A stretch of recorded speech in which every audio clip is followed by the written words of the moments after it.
What's the hidden meaning behind the opaque ribbed glass at the bottom of a McConnell's Irish whiskey bottle?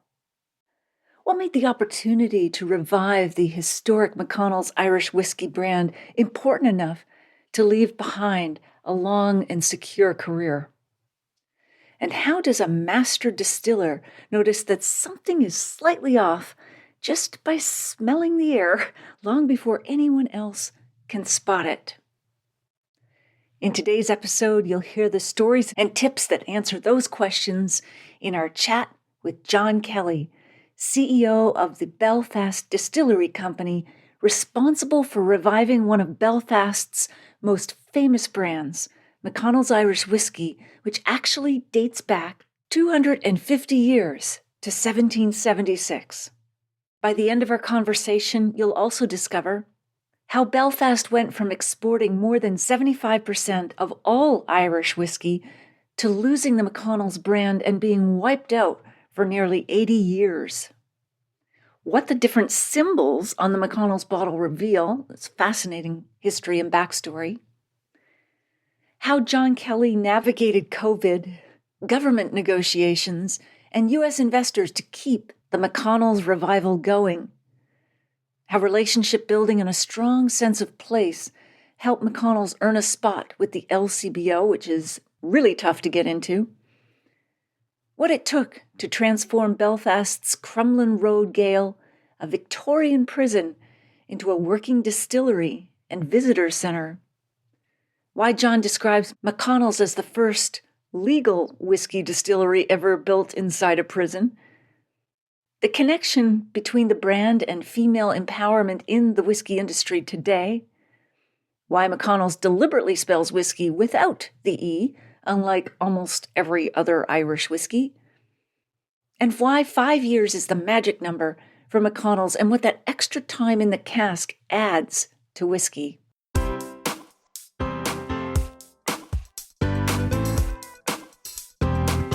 Do you have a thirst to learn about wine? Do you love stories about wonderfully obsessive people, hauntingly beautiful places, and amusingly awkward social situations? Well, that's the blend here on the Unreserved Wine Talk podcast.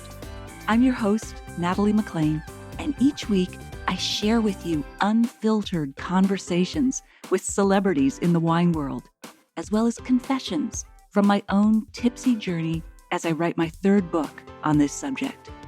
I'm so glad you're here. Now pass me that bottle, please, and let's get started.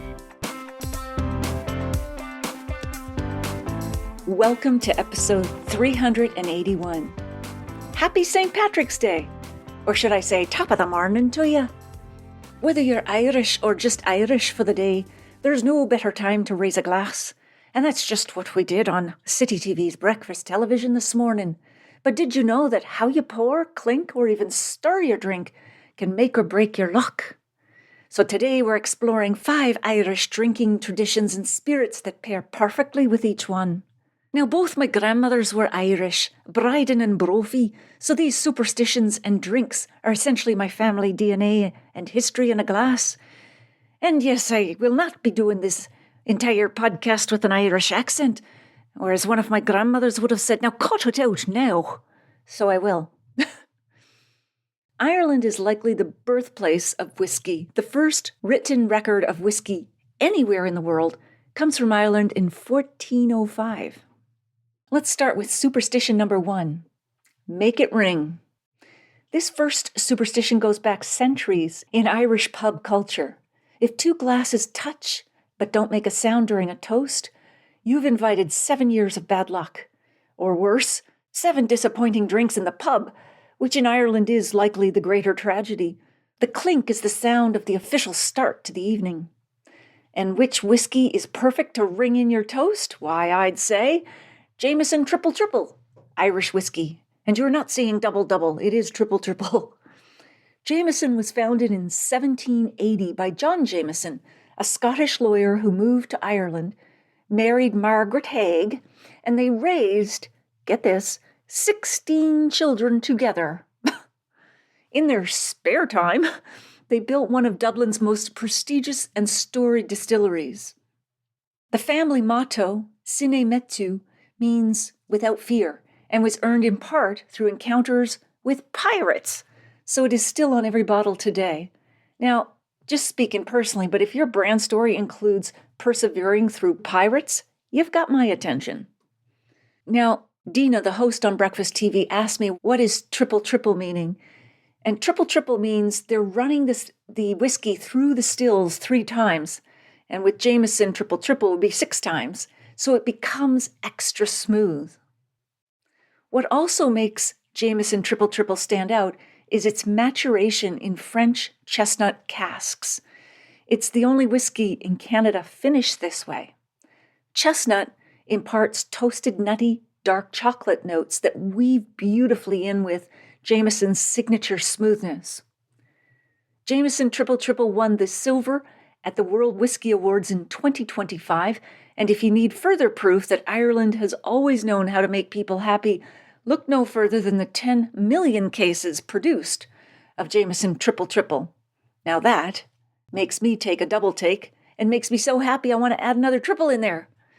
In the glass, you get rich aromas of toffee, vanilla, and chestnut-driven dark chocolate with a bit of yellow pear, green apple, all coming through on the nose. On the palate, it's creamy and lush with a gentle nuttiness, layered wood spice and orchard fruit. The finish lingers with fruit and spice in a beautifully balanced fade.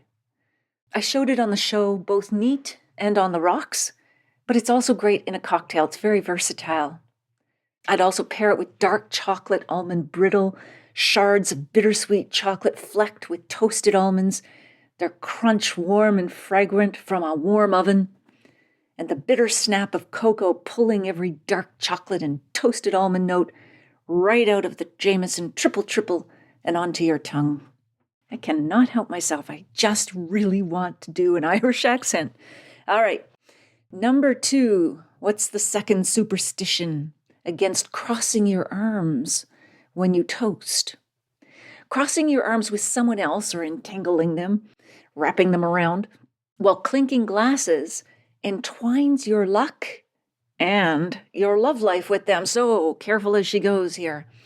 The toast should be direct, face-to-face, and with full eye contact, unless your goal is entanglement. This isn't a square dance or the Irish jig, though that was my favorite dance in competition as a child. Our drink pairing is Shanky's Whip, a full-flavored Irish whiskey liqueur that is as spirited as its namesake. I showed it neat, on the rocks as a shot, and in an espresso martini, which the hosts loved. The story goes that Shanky was an Irish jockey with a rebellious streak. After falling out with racing officials, he decided to create his own kind of whip, not for the horses, but for himself. I find that extremely impressive. Not only did he stand up to people much taller than he was, but he also did it while wearing super tight pants.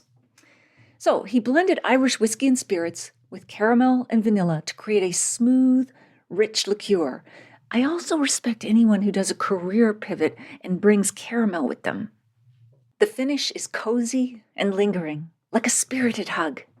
And if a cable knit sweater could host a dinner party, it would be pouring Shanky's. It occupies that lovely spot between 100% whiskey and a cream liqueur, giving it a lighter texture and a versatile personality. In the glass, Shanky's opens with a rich, creamy sweetness and inviting aromas of vanilla caramel and soft spice. On the palate, it's smooth and easygoing, with warm toffee vanilla and a light kiss of Irish whiskey warmth that never overpowers. I pair it with salted caramel chocolate truffles, their bittersweet ganache centers trembling as you bite through the thin, dark shell dusted with fine cocoa, the salt on the surface drawing the caramel warmth of Shanky's up and through every velvety mouthful. Take me away now. All right, number 3. Pouring a bottle with your palm facing downward is called the dead man's pour and was a bad omen associated with your final drink.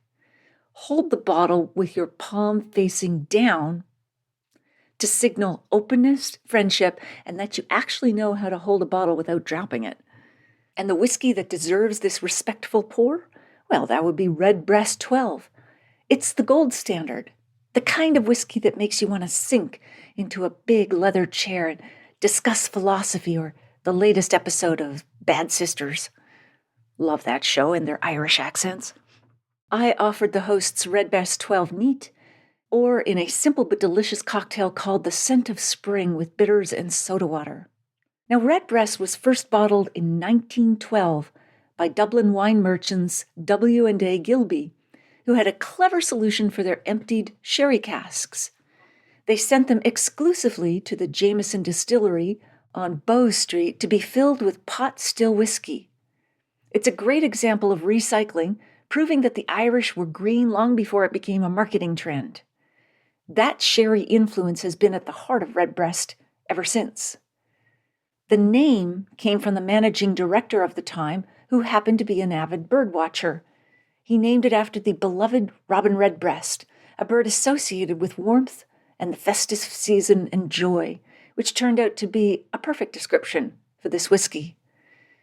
Naming a whiskey after a bird is brilliant, but good thing he wasn't looking at a pigeon at the time, or we'd have a very different kind of drink. Redbreast 12 is the world's most awarded single pot still whiskey, and it took double gold and a unanimous gold at the San Francisco World Spirits Championship in 2023. It's also the official whiskey of the Toronto International Film Festival, which feels exactly right for a brand built on story, craft, and character. Apparently, it was the only celebrity at the festival that didn't complain about its trailer or demand only green M&Ms. In the glass, the nose is complex and inviting, with red apple, cinnamon, and nutmeg. On the palate, it's full-flavored and silky smooth, with a beautiful balance of spice, fruit, sherry, and toasted notes. The finish is satisfyingly long and lingers with real complexity. This is a whiskey you savor, not rush.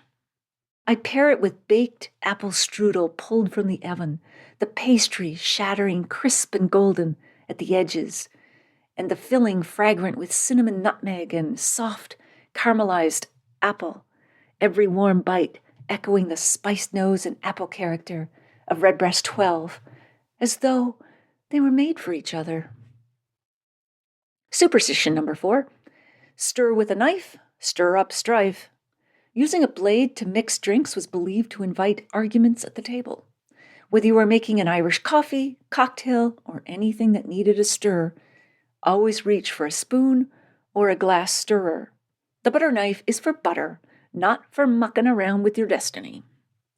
And the drink we're pairing with this superstition is O'Casey's Irish Cream Liqueur, because this is exactly the kind of drink you want to stir slowly and carefully.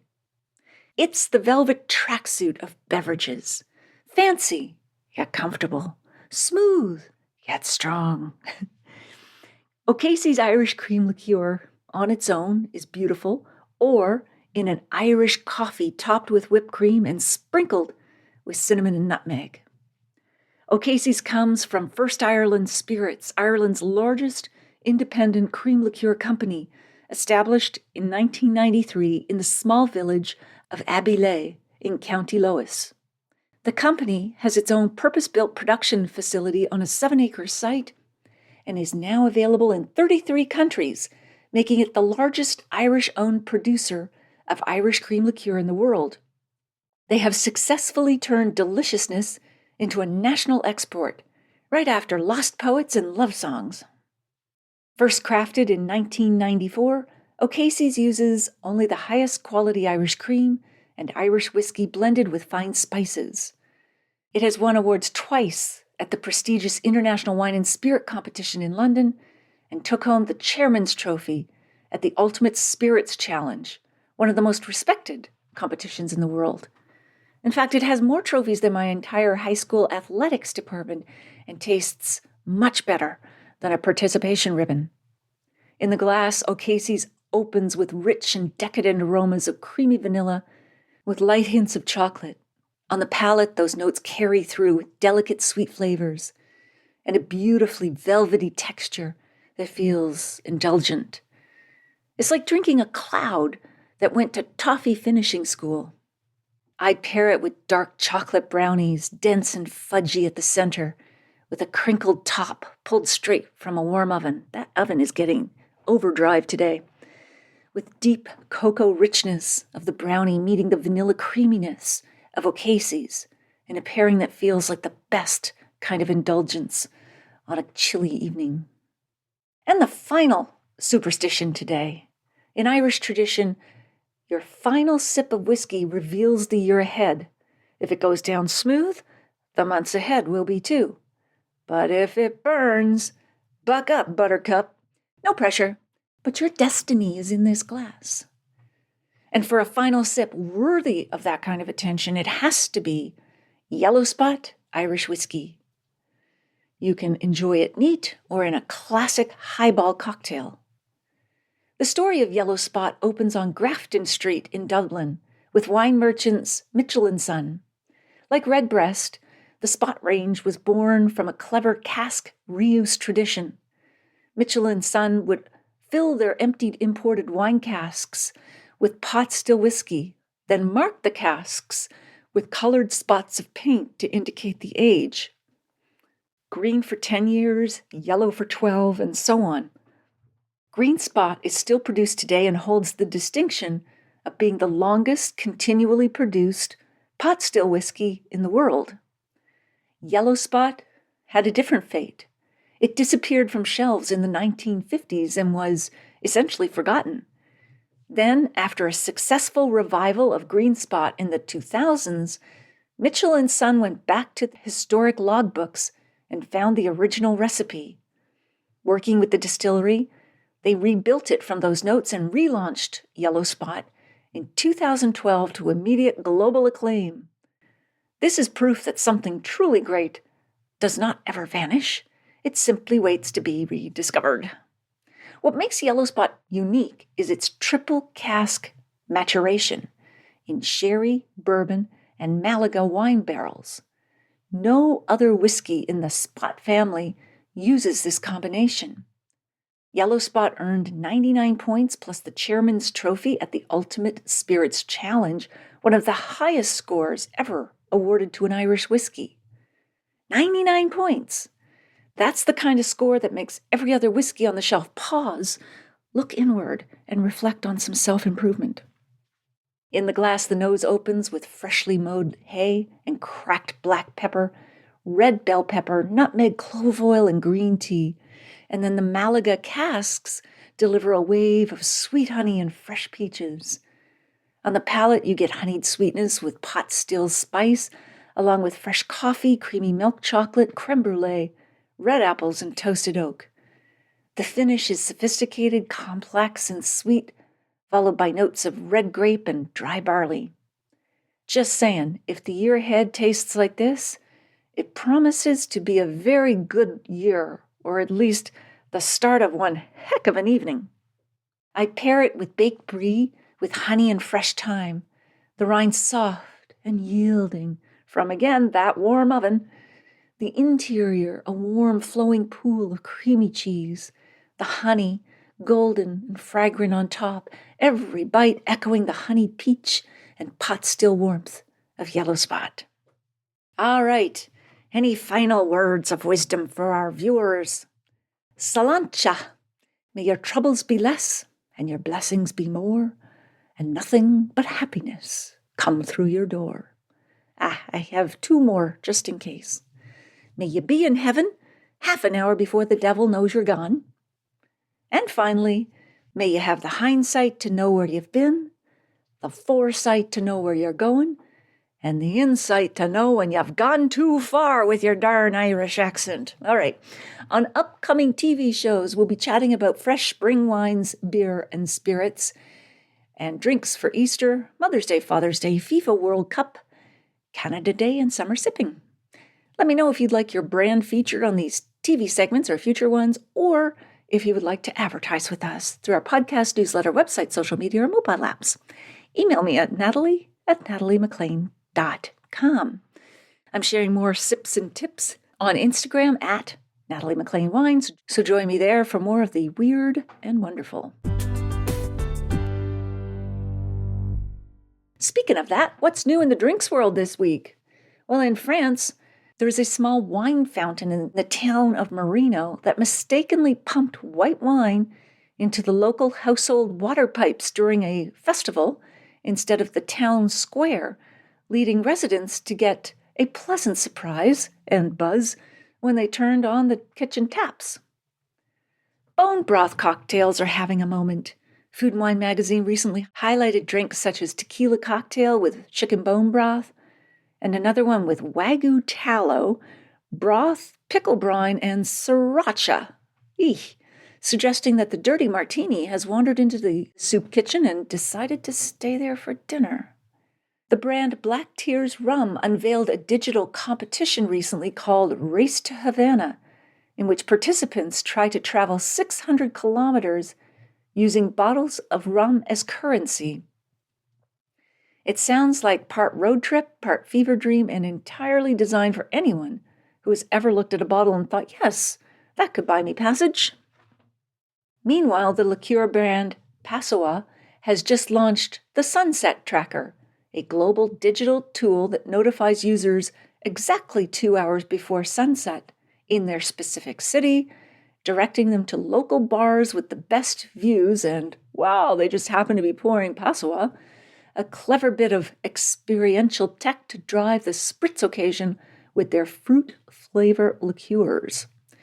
In the bizarre legal department, it remains a standing law in Ohio that it is strictly illegal to get a fish drunk, a statute that reportedly stems from old animal cruelty laws, but leaves one wondering exactly what kind of wild lake parties prompted its creation.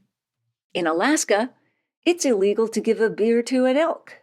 That actually reminds me of the book I read to my son when he was a child. If you give a mouse a cookie, what happens? Anyway, don't give a beer to an elk.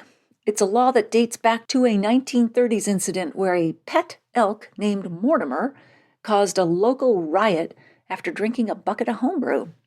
Oh, Mortimer. A distillery in Scotland recently launched a silent spirit produced in a vacuum-sealed room to ensure no outside air or sound vibrations affect the molecular aging process, a move that has some observers calling it the most expensive quiet time in history. A researcher recently discovered that the bubbles in a glass of Guinness, also great for St. Patrick's Day, actually sink instead of rise. Because of the shape of the glass, the bubbles move up in the center and create a downward current along the sides, an optical illusion that baffles pubgoers nightly. If you ever find yourself drinking a cocktail with diet soda, be careful. Science shows that the lack of sugar causes your stomach to empty faster, leading the alcohol to hit your bloodstream significantly quicker than with a regular soda mixer.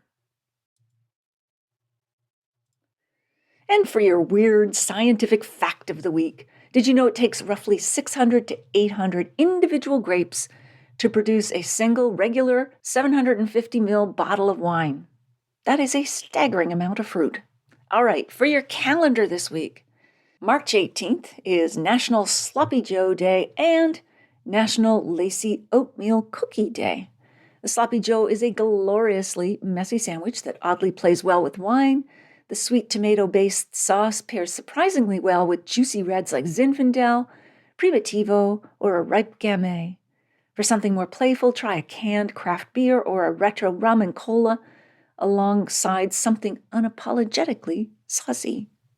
Finish the meal with lacy oatmeal cookies and lean into the nostalgic cafeteria vibe. A late harvest Riesling or tawny port makes cookies feel like a grown-up dessert.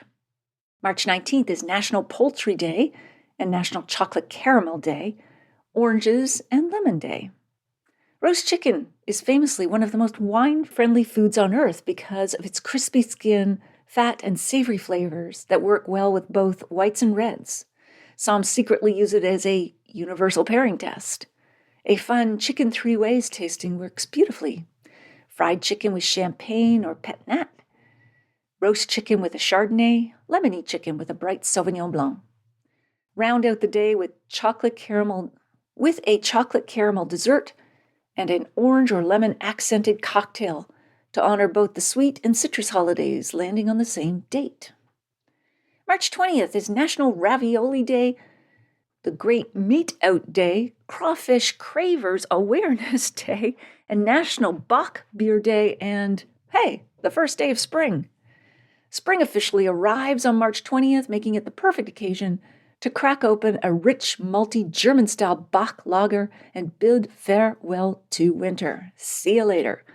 Bock beer and crawfish are basically a built-in backyard boil pairing. For pasta lovers, ravioli is Italian comfort food at its finest. Tomato-based versions pair beautifully with Sangiovese or Barbera, while creamy fillings like ricotta or mushroom work better with Chardonnay or Nebbiolo. If you want to keep things lively, pour a Lambrusco, which Italians have been drinking with rich pasta dishes for generations. The Great Meat Out Day offers a plant-based counterpoint to all of this, so a meatless mushroom ravioli with a glass of Nebbiolo covers both bases elegantly. March 21st is Maple Syrup Saturday, National Strawberry Day, National Corn Dog Day, National Crunchy Taco Day, National French Bread Day, and World Vermouth Day. This is the busiest day of your week, and it plays like a carnival meets sugar shack fever dream. Maple whiskey sours or a splash of syrup in a sparkling cocktail is a great way to celebrate. Strawberries are excellent with rosé sparkling wine. They amplify the red fruit notes in Pinot Noir, making them taste even more vibrant. Corn dogs, a cold lager, full stop. Crunchy tacos, margaritas or palomas. French bread pairs with everything, from Beaujolais to Cab Franc.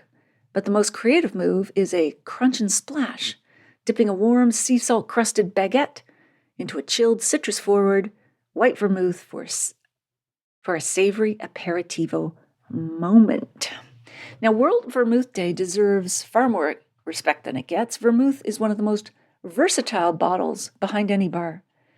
Pick up a dry, a Bianco, a red, and pour them over ice with an orange slice, and spend the evening pretending you're in Turin. Vermouth is one of the most misunderstood drinks in the world. It's a wine-based fortified aperitif made with botanicals, and it should be stored in the fridge and consumed within weeks. The word vermouth comes from the German word Vermut, meaning wormwood, one of its key botanicals. If your vermouth tastes flat and metallic, it ain't the drink's fault. Buy a fresh bottle, refrigerate it, and drink it within the month. Your Negroni will thank you.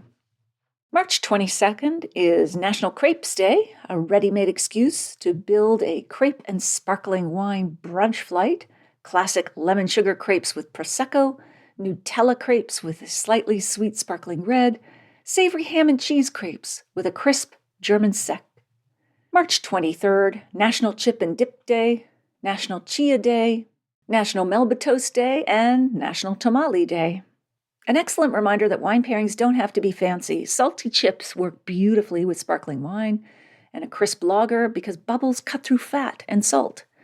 A high-acid Riesling with truffle salt chips is pure pairing chemistry. Line up a full chip and dip spread and match by style. Maybe an IPA with spicy salsa, off-dry Riesling with guacamole, lighter lager with queso. A chia seed brunch bowl alongside a pet nat is a great start to your day, and tamales close things out with a mezcal or a cold Mexican lager. And finally, March 24th is National Cheesesteak Day, National Chocolate-Covered Raisins Day, and National Cocktail Day. National Cocktail Day is one of the biggest beverage holidays of the year. The word cocktail first appeared in print in 1806 in a New York newspaper describing a mix of spirits, sugar, water, and bitters. Today, it's a global celebration of creativity behind the bar. The simplest way to honor it, make whatever cocktail you've been meaning to try for the last 6 months. A cocktail world tour works as a concept. One classic stirred drink like a Manhattan, old-fashioned, or martini, one citrusy shaker cocktail, and one low or no alcohol by volume option. For food, a cheesecake is hearty enough to need equally bold drinks. The fat in the melted cheese softens tannins in red wine, which is why Big Reds suddenly taste smoother alongside rich fatty foods. Cabernet Franc, Malbec, or a hoppy IPA all hold their own here. Finish with chocolate-covered raisins and lean into the cinema snack energy. They're a surprisingly fun match with a glass of aged tawny or even a rye whiskey cocktail. All right, if you're reading the paperback or ebook or listening to the audiobook of my memoir, Wine Witch on Fire, Rising from the Ashes of Divorce, Defamation, and Drinking Too Much, a national bestseller and one of Amazon's best books of the year, I'd love to hear from you at natalie@nataliemclean.com. I'll put a link in the show notes to all retailers worldwide at nataliemclean.com/381. Okay, on with the show.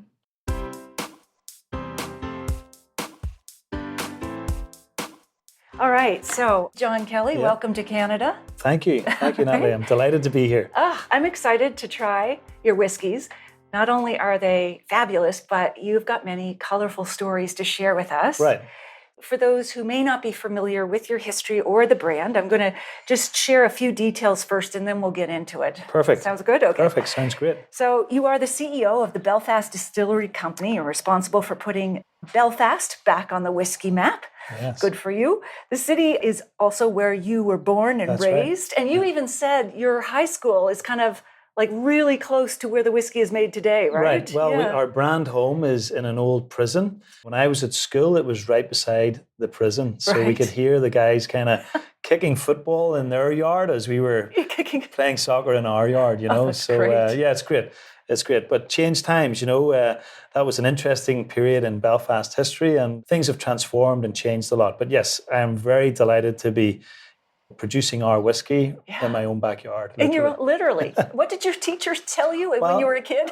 Occasionally, some of my teachers would have said, Kelly, if you don't behave yourself, you'll end up next door. And here I am. You did. That is great. So Belfast used to be the epicenter of whiskey production. Right. It exported over 75% of all Irish whiskey. I didn't know that. I mean, it was at the height of its power. But then there was kind of a collapse, prohibition, and some other factors. Yeah. And now there's just 2 distilleries in the city, yours and one other. One other, that's right. Okay, wow. That's right. Yeah.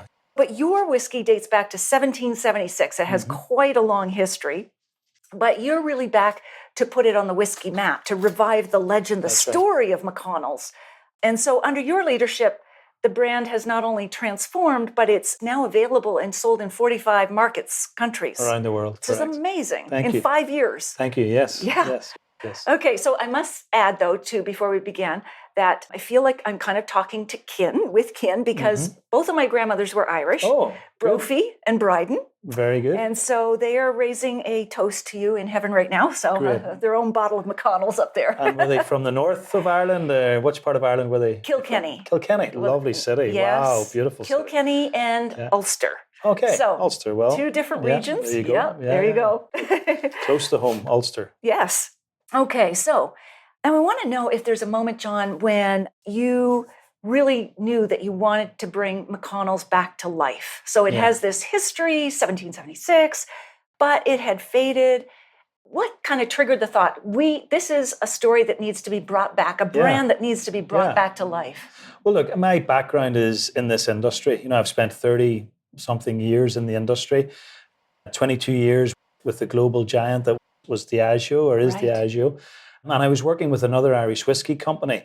And I was approached by the chairman of our company, who's 86 years old and a real legend in the bourbon whiskey in the US. Okay. I'd known about this project. The project had been around for a while, but for a variety of reasons, it just never got off the ground, be that financial or strategic or, board level, but it just didn't happen. And I got approached about this, and when I listened to the story, and I thought, wow, that's quite amazing. And look, I was in a really good job with a good company, and I sat with my wife and I said, look, this has come up. This is an opportunity. I've got goosebumps thinking about it now, actually, because she said to me, look, if you don't do this, someone else will. Right. And you'll forever regret not taking this on, because, it was a challenge. We had to create the brand. We had to create the liquid, the packaging and everything. Everything from scratch. And then build our brand home. Right. So, that was the moment. We had that conversation and we said, look, you got to go for this. Wow. You got to go for that. Wow. And here I am, I'm delighted to be part of the team that's resurrected the McConnell's brand. And as we're playing our part in, as you said, bringing distilling back to Belfast. And Belfast was once the epicenter of the whiskey world. Yes, you know, 75%. Exactly. That's but that was amazing. in a day when Scotch whiskey wasn't that big. Okay. Irish whiskey was at the forefront of whiskey production Huh. anywhere in the world. Okay. So to have 70+% of that volume exporting through Belfast to nearly nothing, well, Right. really nothing at the turn of the century. Yeah, I just wanted to be, you know, at the forefront of the revival of Sure. McConnell's and to help bring distilling back to Belfast. Oh, there's so much about this brand that I want to get into as well. Every aspect from the bottle to the stories. But now Belfast was famous for rope making, linen, and shipbuilding. Right. You mentioned just before we got started, the Titanic was That's built right. there. The Titanic I did not was realize famous. that. Yeah. I mean, shipbuilding was probably the biggest industry alongside whiskey. Okay. And we got to go back to the 1800s when Belfast was one of the cities of that industrial revolution in the 1800s. You know, it was a capital of the industrial revolution. Huh. Shipbuilding, whiskey making, rope making, linen making, those were the big industries back at that time. And then it all kind of went a little south for the Irish whiskey industry, you know, geopolitical wars, prohibition, World War I, World War II, fires, the 1916 uprising, the Civil War in Ireland. There was an economic war with the Commonwealth, which meant that Irish whiskey couldn't be exported to India, Australia, or here to Canada. Oh, wow. So that really saw the decline of Irish whiskey. Sure. And it was in 1938 that the McConnell's brand finally closed its eyes and lay dormant for 80 years until we resurrected the brand. And, you know, Irish whiskey kind of really fell away quite a lot then, so that there were only 4 distilleries on the island of Ireland at the turn of this century. Really? And when we opened our brand home and our distillery in April of 24, we were the 50th distillery on the island of Ireland. So we're delighted that we've gone back from a near complete demise to 50 distilleries across the island. Oh, sure. And the symbols of linen making and shipbuilding and rope making, they're on your label, right? They are. I mean, this badge that we have here, you know, we like to pay homage to the great kind of shipbuilding industry of Belfast. And if you ever get a chance to do the Titanic Museum tour, you'll hear about those shipbuilders who had, you know, these steel plaques, you know, riveted into the ships. You know, that was a job to be a riveter. So that's a little homage to that. You know, the Harp of Erin, the beautiful harmonious symbol of Ireland and old traditional music in Ireland. And we are very fortunate that we have a trademark opportunity for the Harp of Erin because it was on our old bottle. Okay. Guinness, for example, also has a trademark for the harp. So it's a number of brands have it, but we kind of like this as a symbol of the harmonious blend, because our whiskey is a blend of grain and malt whiskey. Right. And this kind of harp is a symbol of the harmonious blend of our liquid. And lots of other stuff on the label. There's lots of other stuff. While we're at the bottle here, now this ribbed part of the bottle also has significance. Yeah. I mean, this is significant. We thought about the old bars in Belfast in the 1800s. You won't believe this, but ladies were not allowed to drink in the bars. Mother's ruin. Well, that was gin, but anyway, my goodness.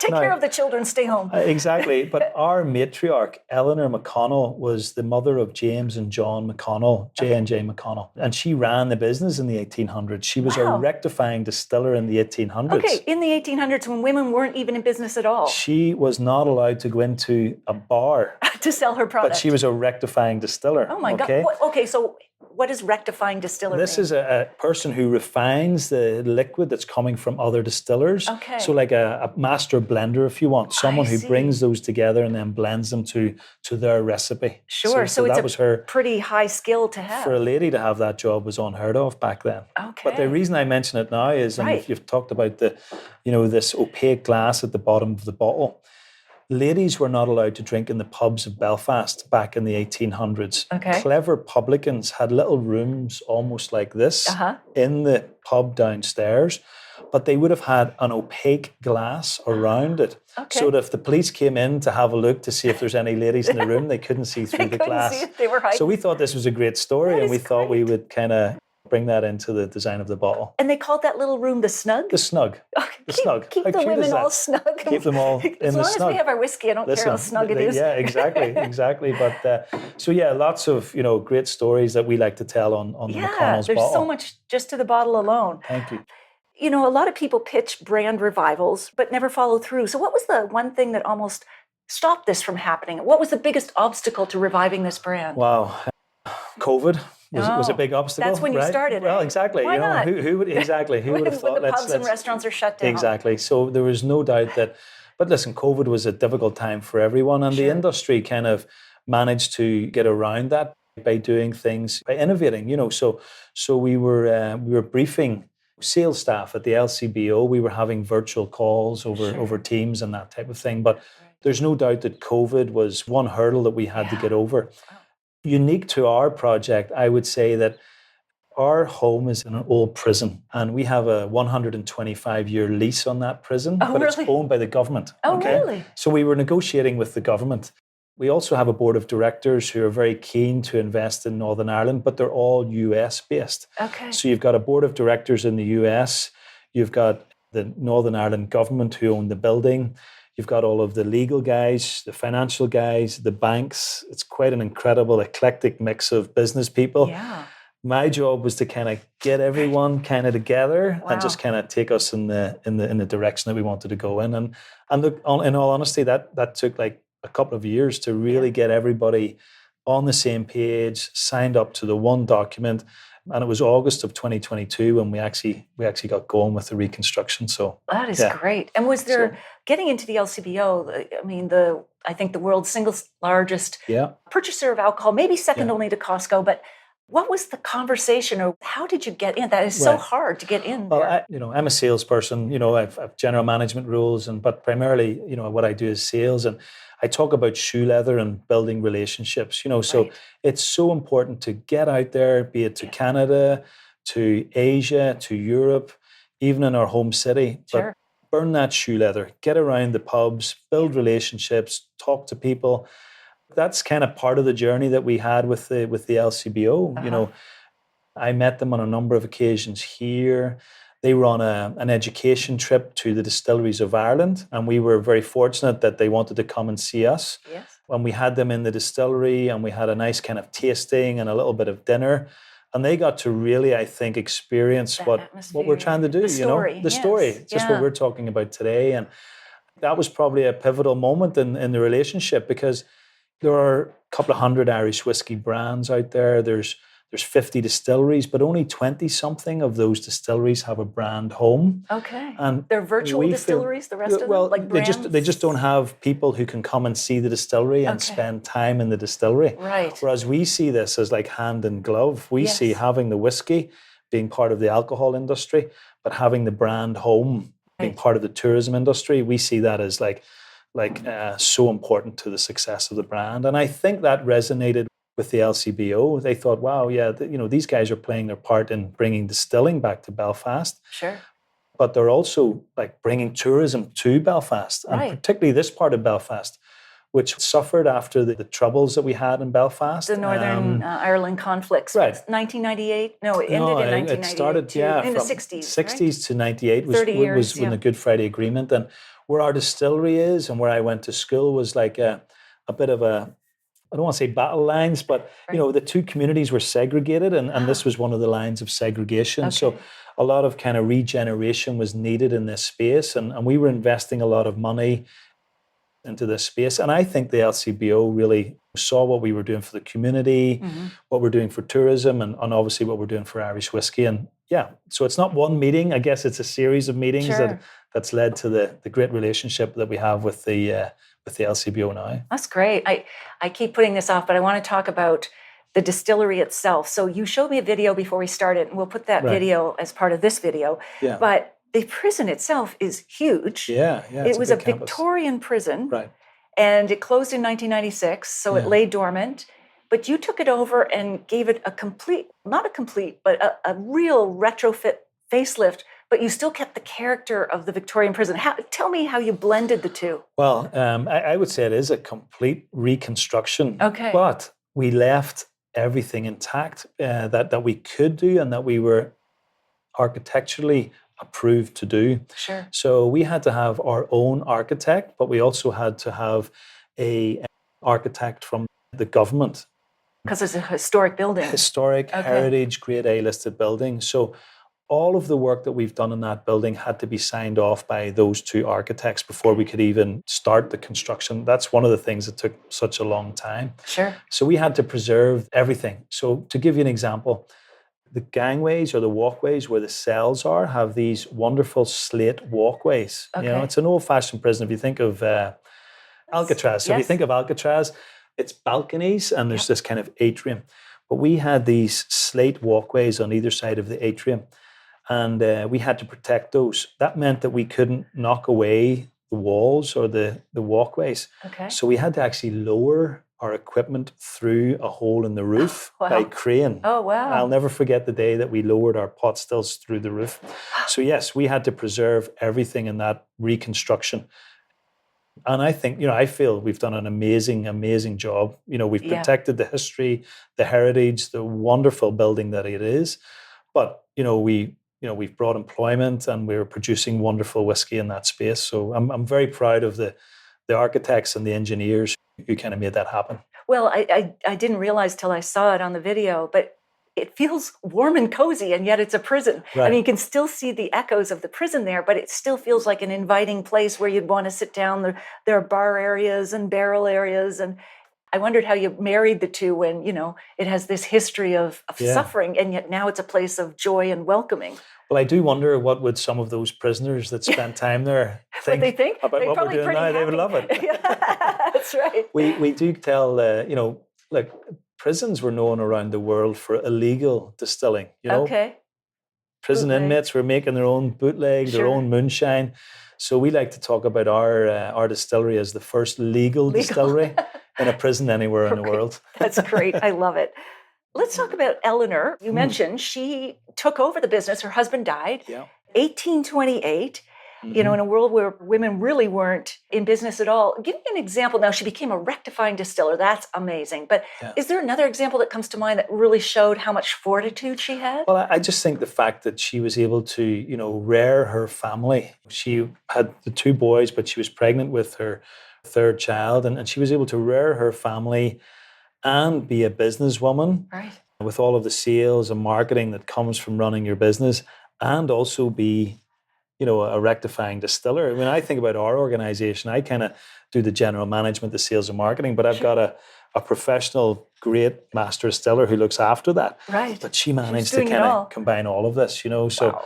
it's quite incredible. And a big thing for us is changing places, changing faces, because we want to bring Irish whiskey and McConnell's to a new set of consumers, so if I think about changing places, we've talked about that. We've transformed this old prison into a wonderful brand home and distillery. Changing faces for us is about bringing McConnell's to a new demographic. Okay. People think of whiskey in the past as kind of old, pale and stale, or white, pale and stale, so it's kind of older men who drank whiskey. Sure. We don't think about it that way. When we look at our target demographic, it's 50% male, 50% female. Okay. And we really want to create, wonderful cocktails and beautiful blends of whiskey that appeals to everyone. All right. And I guess that inspiration is also coming from Eleanor, who was a wonderful woman in her day. And we want to make sure that, we can continue in her footsteps and engage with lots of female consumers on the McConnell's brand. Right. And if Eleanor were to see what you've done today, what do you think she would say? I think she'd be very proud of it. Yeah. I mean, we've created different styles of whiskey here that appeal to different tastes. But we've managed to, transform the brand, but we've held on to the great product cues that we talked about Right, earlier the in the history brand, at the the same history and the time. heritage. So I think, Yeah. hopefully. She's looking down at us thinking you're doing a good job. And the other thing, just lastly, and kind of on females' connection to the business, the suffragettes Yes. in Northern Ireland. Advocated for the vote. Yes. Correct. In Uh-huh. the 1920s, I'm going to say, but my Okay. history may need to be corrected, but I'm pretty sure it's the 20s or early 1900s anyway.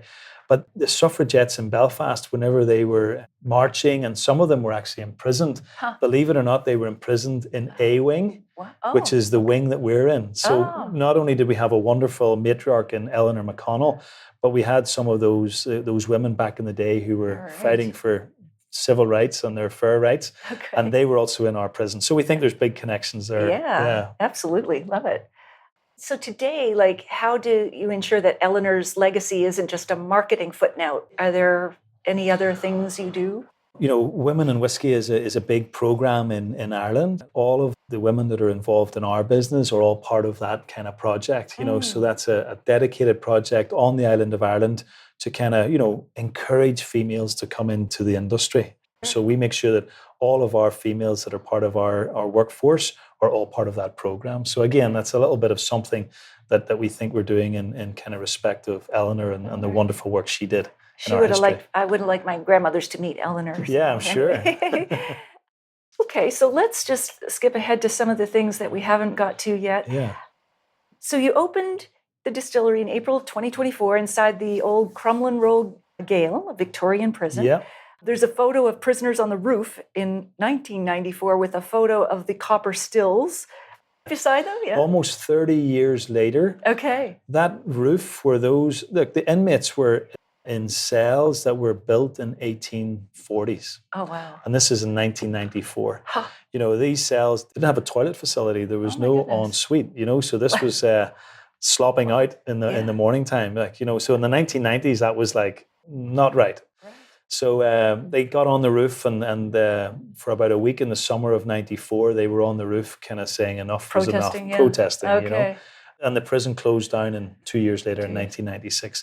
It lay derelict for many years, and it was really only when we got this project finally into place, it was August of 22 when we started the reconstruction. It was quite incredible. That's a huge project. And the building lay derelict for all that time, you know, so the fact that we've been able to transform that building, bring life back to that building, again, we're super proud of that. Yeah, absolutely. No, one thing I wanted to ask, and it would have been the first question my Brophy grandmother would have asked because she was an English teacher. Right. You spell whiskey without an E. We do. Unlike all the other Irish whiskeys. We do. That's more like quite the right. Scottish. That's quite right. So whiskey here without the E, and we tell the story on the bottle here. What about the E? Right. So the E was introduced to Irish whiskey in the 1800s. Okay. And at that point in time, Scotch whiskey was starting to climb. Okay. And Irish whiskey was knowing this kind of new competitor. They were innovating with the column still. They were producing liquid more cost effectively. So they were starting to steal market share. And the Dublin distillers decided that they would do something different. And one of the ideas they had was, well, we're going to spell our whiskey EY. Okay. A bit like bourbon. So bourbon is spelled with an EY. So the Dublin distillers decided this is what we're going to do. It'll be a point of difference between Irish whiskey and Scotch whiskey. And it has proven to be that. Okay. But that was in the 1800s. We go back to 1776. Right. So we were the original. We always spelt it that way. So when we got the old bottles from the museum and had a look at the old labels, you know, this is how it was spelt back then. Sure. The McConnell's family didn't follow suit with the Dublin distillers. They proudly held on to that old spelling. Okay. So we felt there's no way that we were going to introduce the E. Right. And we now are I believe, the only Irish whiskey that is spelt. You talked about stories earlier. You know, people love a story or two, and that's just a nice little story that you can. You know, there's so many pieces on that label alone. You just need to have a look at the bottle, and you can tell lots of stories. Yes. All right, that's whiskey with an E. Yeah. All right. At McConnell's, 5 is a magic number. 5 is the magic number. Why is it a magic number? We believe that it's better to keep the liquid that little bit longer in the barrel. Okay. So the law in Ireland and the geographic indication is that to be Irish whiskey, you have to be in a barrel on the island of Ireland for 3 years. Okay. The myth that goes with that is it should be 3 years and 1 day, just in case you can't remember which time of day you did it 3 years ago. So if you do it for 3 years and 1 day, you're sure to be over the... All right. So that's the 3 years and 1 day myth. But we decided to go that bit further. You know, we believe that we have a super premium Irish whiskey here. Mm-hmm. Yes, it would be more cost effective for us to take it out of the barrel and bottle it and sell it at 3 years. But we believe that 5 is our magic number. So we keep it in the barrel for those extra 2 years. And What we think happens that, to the whiskey? Does it get smoother or? well, yeah, I mean, there's lots of different terms that people use, but that extra maturation would lead to, maybe will lead to more color in the whiskey. Okay. So even if you look at the 3 whiskeys we have here, Right. this is our 5-year. Yes. In American First Fill bourbon. This is the same liquid in American First Fill bourbon and then into our sherry casks. Ah, okay. So look at the difference. Yes. It may only be in the sherry cask for about 10 months, Okay. but the sherry gives a lot of color. So Right. that's what happens whenever the whiskey is in the barrel. You get lots of more color or lots more taste profile. We could leave it for a lot longer than that, but we've decided that 5 is our magic number and we take it out after 5 years. So it's kind of a signal of our quality credentials in this super premium Irish whiskey category. Sure. Well, it certainly costs you more to do that. It does. It does. But we think it's the right thing to do. Yeah. We really do. We really believe in that. It's important to us. Okay. Your master distiller, Graham Miller, is always trying to create the harmony of the flavor, like we spoke about with the harp. Yeah. Now, he tastes everything, right? Yeah, he has a say in every stage of the production process. Wow. And that's quite unique because we are a distillery that's industrial in volume and scale. We produce 500,000 litres of pure alcohol. Okay. So that's about 4,000 barrels of whiskey. Okay. So that's like industrial scale. Yeah. But just to give you a comparison, some of the big distilleries would produce 12 or 14 million litres of pure alcohol. Wow. So it's a lot bigger than us. Sure. So we feel that we're in this kind of really special place where every stage of the production, whilst it's automated, Graham has a view at the closing point of every stage. He's a complete expert in the business, award-winning master distiller for our sherry cask and for our 20-year-old blend. So he really has the final call on everything in terms of that part of the business. So that's his part of the business. And we think we're in a nice spot because we're not fully automated. We're kind of small batch. Sure. And Graham makes the decisions. That's quite a commitment to have him taste everything. Has he ever rejected anything? Well, he has. And a couple of... Graham maintains that the best time to drink whiskey, to taste whiskey, is like around 9:30 in the morning. It's true. Right. That's when your palate is sharpest. Exactly. That's when your will to taste, though, is lowest. Right. He's really personally. He firmly believes that this is the right time to do that. And a couple of quick stories he told me. At one point in the late morning, he could smell a different aroma in the distillery. Okay. That wasn't the aroma for that time of day. Oh. The aroma was fine, but it was just too early in the process. Oh, really? And he kind of ran into the control room and he said, something's not quite right. I'm not sure what it is, but I'm smelling this kind of fancy smell as he described it. I don't really know what that fancy smell is. And there's something not right. He looked around the kind of control panel and sure enough, there was a 0.5% difference in one of the kind of mechanisms in the kind of control panel. And he was like, what happened here? Why is that there? It shouldn't be there. So he had to kind of course correct, slow things down and get that fixed. And he smelled it. And he smelled that. It's like the princess and the pea. Exactly. Wow, this what a guy's nose. a complete expert in this. And then another quick story. This was going back a couple of summers ago. We were ready for a new batch of our sherry cask. And I and my team had kind of started lining up orders, So I'm like, hey, Graham, let's get this bottled. We got some orders. It's late August, early September.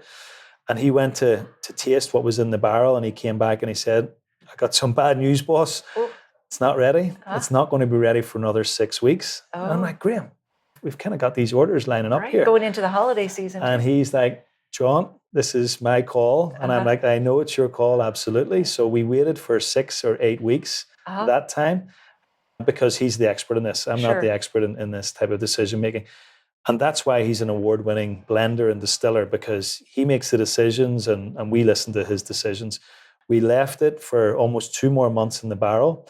And that year, the sherry cask finish won the best age statement blended whiskey on the island of Ireland. Oh, wow. And that was a little bit more patience from Graham and expertise from Graham that allowed us to get it bottled at the right time. Oh, wow. Didn't even have to say, I told you so. I guess it's like, we know. He knows his part of the business and he's just a complete expert in that space.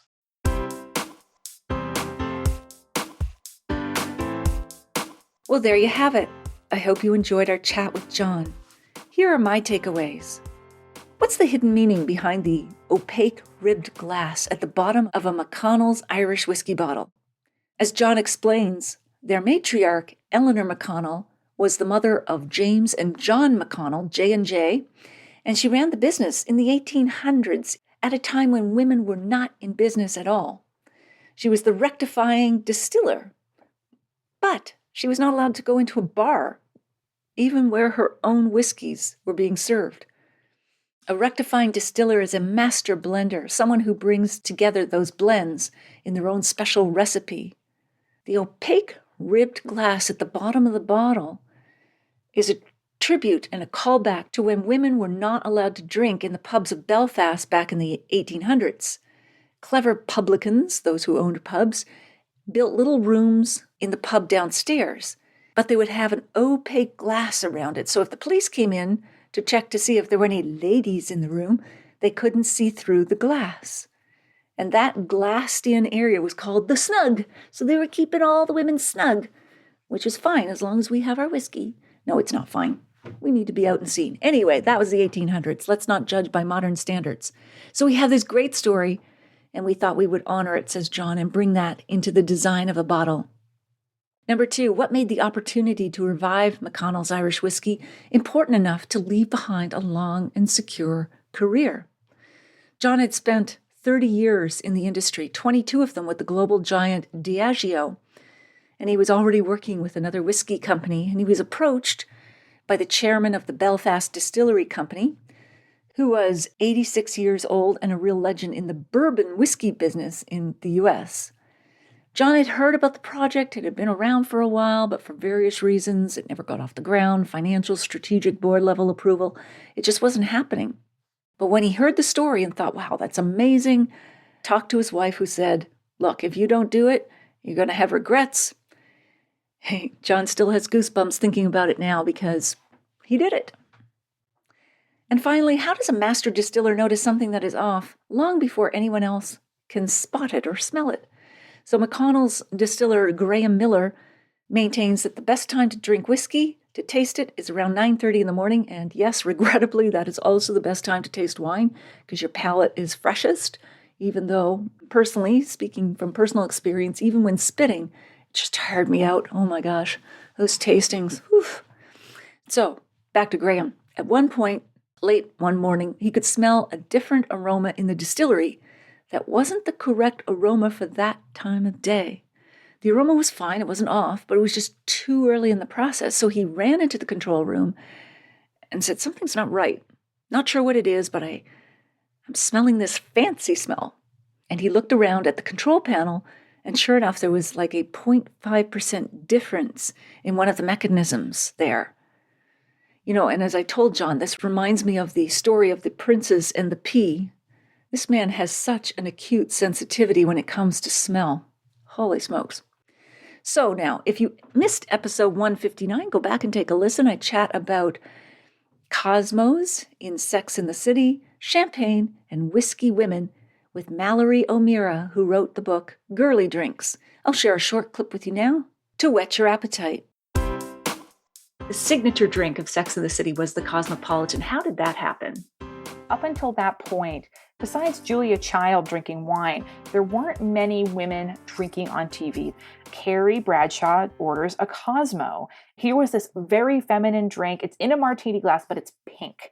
A lot of girls couldn't afford Louboutins or a Coach purse, but women could afford to order a Cosmo. So women wanted to be like Carrie. They wanted to feel literally cosmopolitan. And all of a sudden, the drink swept the nation like wildfire. It really became the first cocktail that women were influenced from the media to order, and people still drink it today.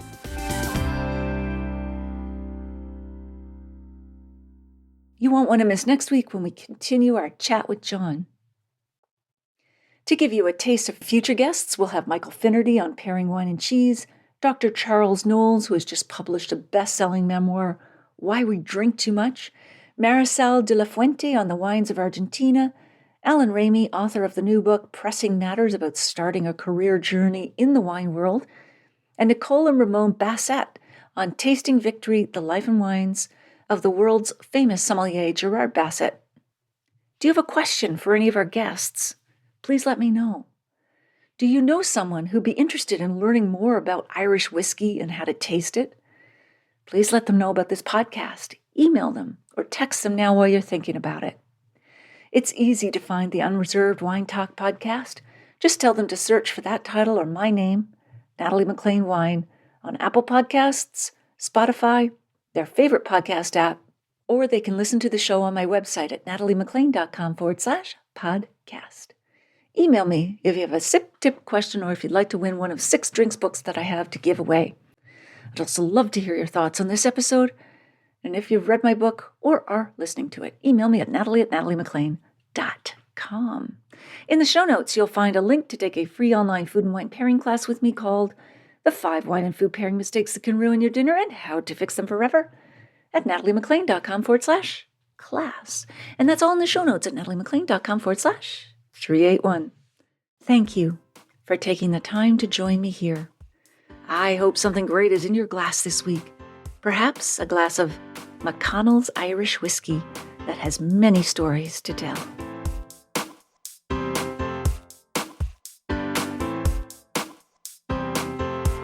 You don't want to miss one juicy episode of this podcast, especially the secret, full-bodied bonus episodes that I don't announce on social media. So subscribe for free now at nataliemclean.com/subscribe. Meet me here next week. Cheers.